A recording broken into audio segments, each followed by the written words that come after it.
ലോക്സഭാ തിരഞ്ഞെടുപ്പ് 6 ഘട്ടം പിന്നിട്ടപ്പോൾ ഏതാണ്ട് ഒരു തീരുമാനമായ പോലെയാണ് രാഷ്ട്രീയ കക്ഷികളും മാധ്യമങ്ങളും നിരീക്ഷകരുമെല്ലാം. രാഹുൽ ഗാന്ധി നേതൃത്വം നൽകുന്ന ഇന്ത്യ ബ്ലോക്ക് രാജ്യത്തെ കൂടുതൽ സീറ്റുകൾ നേടുമെന്നത് പറയുന്നു. 5-ാം ഘട്ടം പിന്നിട്ടതോടെ മോദിയുടെയും അമിത് ഷായുടെയും ശരീരഭാഷകൾ തന്നെ ഇത് വ്യക്തമാക്കുന്നതുമായിരുന്നു. എന്തുകൊണ്ടാണ് എല്ലാവരും ഒരേ സ്വരത്തിൽ ഇന്ത്യ മുന്നണി അധികാരത്തിലെത്തും എന്ന് പറയുന്നത്? അത് വെറും ആവേശത്തിൽ പറയുന്നൊന്നുമല്ല. കൃത്യമായ കണക്കുകൾ ഇവരെല്ലാം പഠന വിഷയമാക്കിയിട്ടുണ്ട്. പക്ഷേ എത്ര കണക്ക് കൂട്ടിയിട്ടും ഏതെങ്കിലും ഒരു കക്ഷികൾക്ക്, അതായത് ഇന്ത്യ മുന്നണിക്കോ എൻ ഡി എക്കോ കേവല ഭൂരിപക്ഷം കിട്ടാനുള്ള ഒരു സാധ്യത നിലവിൽ പ്രവചിക്കപ്പെട്ട ഒരു പ്രീ പോൾ സർവേകളിലും ഇല്ല. ഓരോ മുന്നണിയെയും പിന്തുണയ്ക്കുന്ന രാഷ്ട്രീയ കക്ഷികൾ പുറത്തുവിടുന്ന കണക്കുകളും അവരുടെ നിരീക്ഷണങ്ങളും രാജ്യത്തെ വിവിധ പ്രീ പോൾ സർവേകളെയും അടിസ്ഥാനമാക്കിയുള്ള ഒരു കണക്കാണ് ഇവിടെ വിശകലനം ചെയ്യുന്നത്. എങ്ങനെ ഇന്ത്യ മുന്നണി അധികാരത്തിലെത്തും അല്ലെങ്കിൽ എൻ ഡി എ അധികാരത്തിലെത്തും നമുക്ക് നോക്കാം. നമുക്ക് ആദ്യം കേരളത്തിൽ നിന്ന് തന്നെ തുടങ്ങാം. കേരളത്തിൽ 20 സീറ്റുകളാണ്. കഴിഞ്ഞ തിരഞ്ഞെടുപ്പിൽ 20 സീറ്റും ഇന്ത്യ മുന്നണിക്ക് തന്നെ. CPM 1 UDF 19 ദേശീയ തലത്തിൽ ഇത് ഇന്ത്യ മുന്നണിയായി തന്നെ അറിയപ്പെടുന്നു. അതുകൊണ്ട് തന്നെ കേരളത്തിൽ നിന്ന് ഒരു സീറ്റ് പോലും എൻ ഡി എക്ക് ഇത്തവണയും ലഭിക്കാൻ സാധ്യതയില്ല. ഇനി കർണാടക നോക്കാം. കർണാടകയിൽ ആകെയുള്ളത് 28 സീറ്റുകളാണ്. കഴിഞ്ഞ ലോക്സഭാ തിരഞ്ഞെടുപ്പിൽ 25 സീറ്റുകളായിരുന്നു NDA അല്ലെങ്കിൽ BJP നേടിയത്. 51.7% വോട്ട് ഷെയർ ഉണ്ടായിരുന്നു. ഒരു സീറ്റ് നേടിയ കോൺഗ്രസിന് 32.1% വോട്ട് ഷെയർ. പക്ഷേ ഇക്കുറി കഥ മാറുകയാണ്. ദേശീയ രാഷ്ട്രീയത്തിനപ്പുറം പ്രാദേശിക പ്രശ്നങ്ങൾ ഉന്നയിച്ചുള്ള പ്രചരണ തന്ത്രത്തിൽ ഇന്ത്യ മുന്നണി കർണാടകയിൽ നിന്ന് 16 സീറ്റുകൾ നേടും എന്നാണ് കണക്കാക്കുന്നത്. BJP കഴിഞ്ഞ തവണ 10% താഴെ മാത്രം ഭൂരിപക്ഷത്തിൽ വിജയിച്ച മണ്ഡലങ്ങളാണ് ഏറെക്കുറെ ഇതിൽ ഉൾപ്പെടുന്നത്. കർണാടകയിലെ കോൺഗ്രസ് സർക്കാരിന്റെ ഭരണ നേട്ടം ഒരുപക്ഷെ ഈ കണക്കുകൾ ശരിവെക്കുന്ന തരത്തിലേക്ക് എത്തിക്കും എന്നാണ് കരുതുന്നത്. അതുകൊണ്ട് തന്നെ കർണാടകയിൽ ഇന്ത്യ മുന്നണി 16 സീറ്റും NDA 12 സീറ്റുകളുമാണ് നിലവിൽ ലഭ്യമായ വിവിധ കണക്കുകൾ ഉദ്ധരിച്ച് നമുക്ക് മനസ്സിലാകുന്നത്. തമിഴ്നാട്ടിലേക്ക് വന്നാൽ തമിഴ്നാട്ടിൽ ആകെയുള്ളത് 39 സീറ്റുകളാണ്. 39 സീറ്റുകളിൽ ഒരു സീറ്റ് പോലും NDAക്ക് ലഭിക്കില്ല എന്ന് തന്നെയാണ് കണക്കുകൾ വ്യക്തമാക്കുന്നത്. DMKയുടെ നേതൃത്വത്തിൽ മുഴുവൻ സീറ്റുകളും ഇന്ത്യ മുന്നണി തമിഴ്നാട്ടിൽ തൂത്തുവാരും. ആന്ധ്രാപ്രദേശിൽ NDA ഇവിടെ 9 സീറ്റുകൾ നേടും. ഇന്ത്യ മുന്നണിക്ക് ഒരു സീറ്റ് മാത്രമേ ആന്ധ്രയിൽ നേടാനാകൂ എന്നാണ് പ്രീ പോൾ സർവേകൾ വ്യക്തമാക്കുന്നത്. ISR കോൺഗ്രസ് ഇവിടെ 15 സീറ്റുകൾ നേടും. തെലങ്കാനയിലേക്ക് പോയാൽ തെലങ്കാനയിൽ ഇന്ത്യ മുന്നണിക്കാണ് മുന്നേറ്റം. തെലങ്കാനയിൽ 7 സീറ്റുകൾ ഇന്ത്യ മുന്നണിയും 6 സീറ്റുകൾ NDAയും മറ്റുള്ളവർ 4 സീറ്റുകളും നേടും എന്നാണ് പ്രീ പോൾ സർവേകളിൽ നിന്നും വ്യക്തമാകുന്നത്. ഇനി ഗോവയാണ്. ഗോവ പതിവ് പോലെ തന്നെ ഇക്കുറി 2 മുന്നണികളും 1 സീറ്റ് വീതം ഷെയർ ചെയ്യുമെന്നാണ് കണക്കാക്കുന്നത്. കഴിഞ്ഞ തെരഞ്ഞെടുപ്പിലും സമാനമായിരുന്നു സാഹചര്യം. പക്ഷേ BJPക്ക് വോട്ട് ഷെയർ കൂടുതലായിരുന്നു. 51.9% വോട്ട് ഷെയർ BJPക്ക് ഉണ്ടായിരുന്നു. 43.6% കോൺഗ്രസിന്റെ വോട്ട് ഷെയർ. അതുകൊണ്ട് തന്നെ വലിയ മാറ്റങ്ങൾ ഉണ്ടാകാൻ സാധ്യതയില്ല എന്നാണ് ഗോവയിലെ പ്രീ പോൾ സർവേകൾ അല്ലെങ്കിൽ നിരീക്ഷകർ മുന്നോട്ട് വയ്ക്കുന്ന നിരീക്ഷണം. ഗോവയിൽ വലിയ മാറ്റമില്ല. 2 മുന്നണികളും ഓരോ സീറ്റുകൾ നേടും. ഇനി ബംഗാളാണ്. ബംഗാളിൽ നിലവിൽ ലഭ്യമായ എല്ലാ സർവേകളെയും കണക്കാക്കുമ്പോൾ മമതയാണ് ഏറ്റവും വലിയ മുന്നേറ്റം നടത്തുക. AITC തൃണമൂൽ കോൺഗ്രസ് 25 സീറ്റുകൾ നേടും. ഇന്ത്യ മുന്നണി 5 സീറ്റുകളും NDA 12 സീറ്റുകളും നേടും. കഴിഞ്ഞ ലോക്സഭാ തെരഞ്ഞെടുപ്പിൽ BJP 18 സീറ്റുകളാണ് നേടിയിരുന്നത്. 40.6% വോട്ട് ഷെയർ ഉണ്ടായിരുന്നു BJPക്ക്. 43.7% മാത്രമായിരുന്നു തൃണമൂൽ കോൺഗ്രസിന് ഉണ്ടായിരുന്നത്. കോൺഗ്രസിനാകട്ടെ 5.7% വോട്ട് ഷെയർ. CPMന് 6.3% ഉണ്ടായിരുന്നു. പക്ഷെ ഇത്തവണ ഇന്ത്യ മുന്നണി 5 സീറ്റും NDA 12 സീറ്റും AITC 25 സീറ്റുകളും നേടും എന്നാണ് കണക്കാക്കുന്നത്. മമതയുടെ നേതൃത്വത്തിലുള്ള AITC ഇന്ത്യ മുന്നണിയെ പുറത്തു നിന്ന് പിന്തുണയ്ക്കും എന്ന് പറഞ്ഞ പാർട്ടിയാണ്. അതുകൊണ്ട് തന്നെ ഇന്ത്യ മുന്നണിക്കായിരിക്കും മമതയുടെ വിജയം ഗുണം ചെയ്യുക. ഇനി ജാർഖണ്ഡ് നോക്കുകയാണെങ്കിൽ ജാർഖണ്ഡില് കഴിഞ്ഞ തെരഞ്ഞെടുപ്പിൽ 11 സീറ്റുകൾ BJPക്ക് ലഭിച്ച സംസ്ഥാനമാണ്. 51.6% വോട്ട് ഷെയർ ഉണ്ടായിരുന്നു. കഴിഞ്ഞ തവണ കോൺഗ്രസിന് 15.8% വോട്ട് ഷെയറിൽ ഒരു സീറ്റാണ് ലഭിച്ചിരുന്നത്. പക്ഷെ 51.6%-ൽ 11 സീറ്റുകൾ BJP നേടിയിരുന്നു. ഇത്തവണ NDAക്ക് 9 സീറ്റുകളാണ് കൽപ്പിക്കപ്പെടുന്നത്. ഇന്ത്യ മുന്നണി 5 സീറ്റുകൾ വരെ നേടും എന്ന് പറയുന്നു. ഇനി ഛത്തീസ്ഗഡ് നോക്കാം. ഛത്തീസ്ഗഡില് കഴിഞ്ഞ ലോക്സഭാ തെരഞ്ഞെടുപ്പിൽ 9 സീറ്റായിരുന്നു BJPക്ക് ഉണ്ടായിരുന്നത്. 51.4% വോട്ട് ഷെയർ.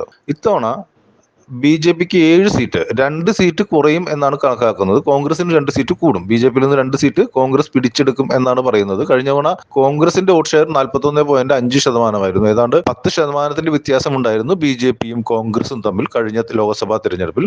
പക്ഷേ ഇത്തവണ പ്രാദേശിക വിഷയങ്ങളിൽ അല്പം കൂടി ഇന്ത്യ മുന്നണിക്ക് മുന്നേറ്റം ആണ് നിരീക്ഷകർ പ്രവചിക്കുന്നത്.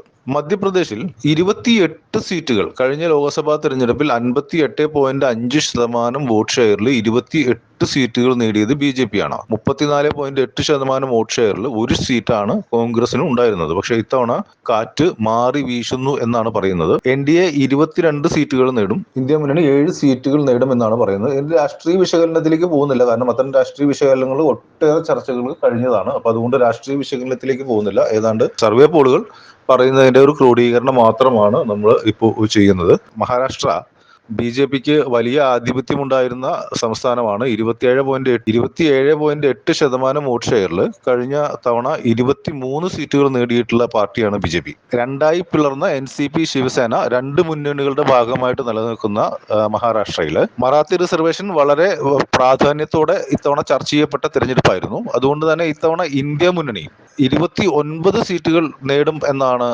കണക്കാക്കുന്നത്.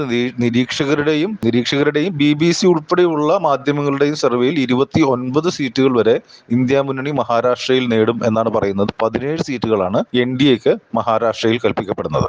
ഇനി രാജസ്ഥാനിൽ ഒരു ആന്റി മോദി തരംഗം ഉണ്ട് എന്നാണ് നിരീക്ഷകർ പ്രവചിച്ചിരുന്നത്. കഴിഞ്ഞ തവണ 24 സീറ്റുകൾ BJപി നേടിയ സംസ്ഥാനമായിരുന്നു. 59.1% വോട്ട് ഷെയർ ഉണ്ടായിരുന്നു. 34.6% വോട്ട് ഷെയർ ഉണ്ടായിരുന്നെങ്കിൽ കൂടി കഴിഞ്ഞ ലോക്സഭാ തെരഞ്ഞെടുപ്പിൽ രാജസ്ഥാനിൽ ഒരു സീറ്റ് പോലും കോൺഗ്രസിന് ഉണ്ടായിരുന്നില്ല.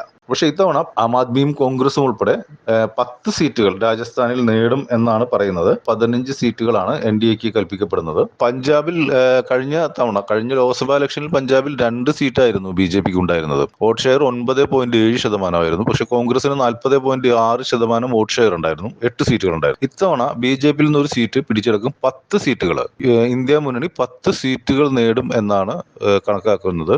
പഞ്ചാബിലെ സ്ഥിതിഗതികൾ മനസ്സിലാക്കുന്ന പലരും BJപിക്ക് പഞ്ചാബിൽ സീറ്റുകൾ തന്നെ ഉണ്ടാകില്ല എന്ന നിരീക്ഷണത്തിലാണുള്ളത്. പക്ഷെ 2 സീറ്റുകൾ വരെ ലഭിക്കാവുന്ന സാഹചര്യം BJപിക്ക് പഞ്ചാബിൽ ഇപ്പോഴും ഉണ്ട്. ഒരു സീറ്റാണ് വിജയിക്കും എന്ന് കണക്കാക്കുന്നത്. ഇന്ത്യ മുന്നണി 10 സീറ്റ് പഞ്ചാബിൽ നേടും. ഇനി ഹരിയാനയിൽ വലിയ അത്ഭുതങ്ങൾ സംഭവിക്കാൻ സാധ്യതയുള്ള തെരഞ്ഞെടുപ്പാണെന്നാണ് പറയുന്നത്. കഴിഞ്ഞ തവണ 10 സീറ്റുകളാണ് ഹരിയാനയിൽ ആകെയുള്ളത്. ഈ 10 സീറ്റുകളും BJപി നേടിയ സംസ്ഥാനമാണ് ഹരിയാനയിൽ. 58.2% വോട്ട് ഷെയർ ഉണ്ടായിരുന്നു. 28.5% കോൺഗ്രസിന്റെ വോട്ട് ഷെയർ. എന്നാൽ ഇക്കുറി NDAക്ക് 7 സീറ്റുകൾ വരെ നേടാനേ കഴിയൂ എന്നാണ് പറയുന്നത്.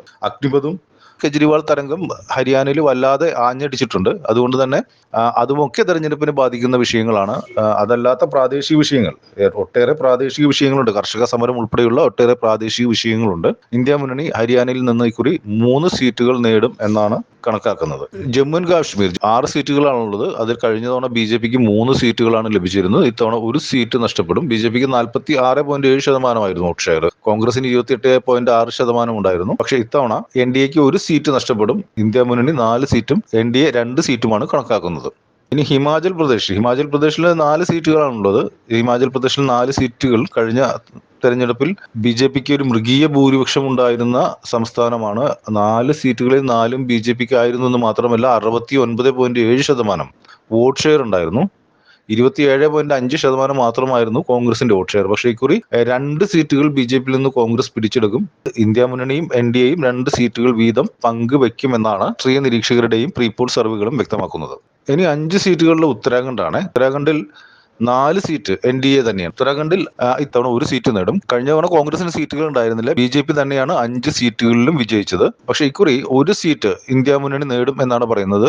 31.7% കഴിഞ്ഞ ലോക്സഭാ തെരഞ്ഞെടുപ്പിൽ കോൺഗ്രസിന്റെ ഉത്തരാഖണ്ഡിലെ വോട്ടിംഗ് ഷെയർ. 61.7% BJപിയുടെ വോട്ടിംഗ് ഷെയർ. 31.7% വോട്ടിംഗ് ഷെയറിൽ നിന്ന് ഒരു സീറ്റെങ്കിലും ഇന്ത്യ മുന്നണിക്ക് കിട്ടും എന്ന ഉറപ്പാണ് പ്രീപോൾ സർവേകൾ നൽകുന്നത്.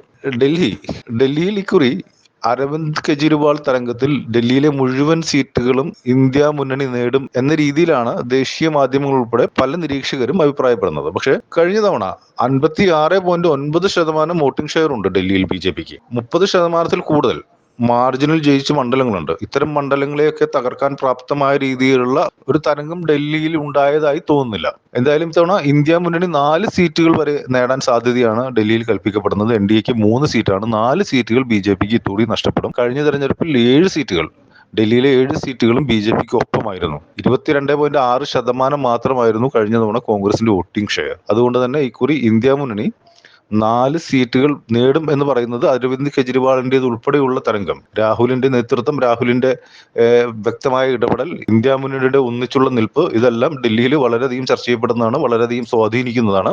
ഇന്ത്യ മുന്നണി 4 സീറ്റ് ഡൽഹിയിൽ ഇക്കുറി നേടും എന്നതിൽ തർക്കമില്ലെന്നാണ് നിരീക്ഷകർ പറയുന്നത്.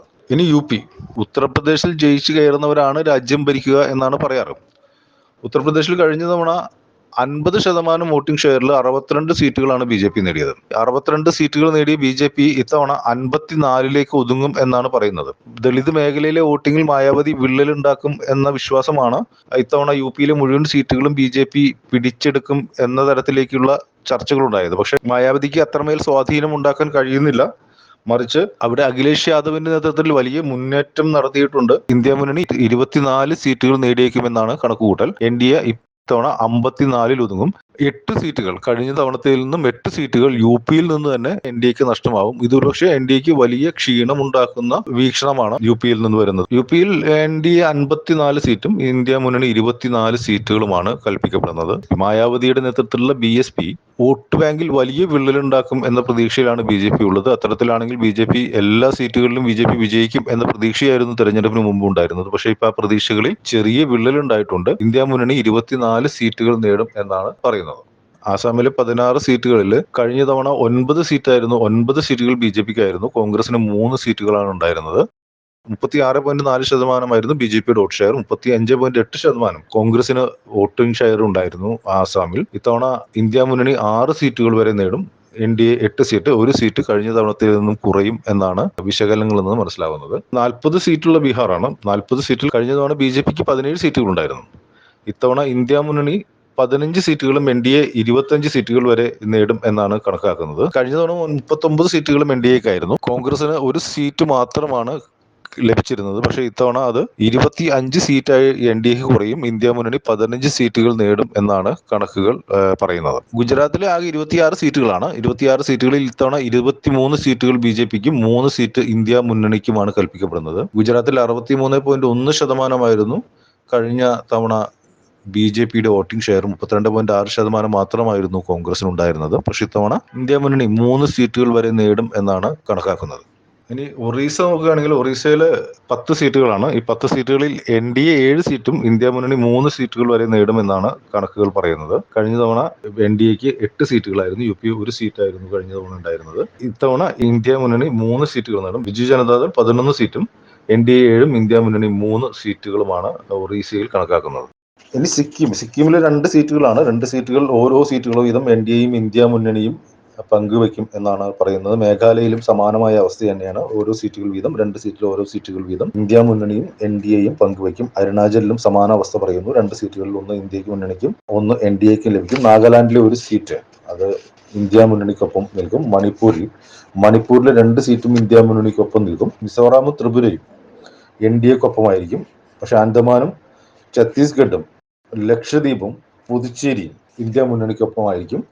കേന്ദ്രഭരണ പ്രദേശങ്ങളായ മറ്റ് 2 സീറ്റുകൾ എൻ ഡി എക്കാണ്. ഇങ്ങനെയാണ് ഏതാണ്ട് ഒരു നിരീക്ഷണങ്ങൾ വന്നിട്ടുള്ളത്. ഇത്തരമൊരു നിരീക്ഷണത്തിൽ നിന്ന് മനസ്സിലാവുന്നത് 229 സീറ്റുകളാണ് ഇന്ത്യ മുന്നണിക്കുള്ളത്.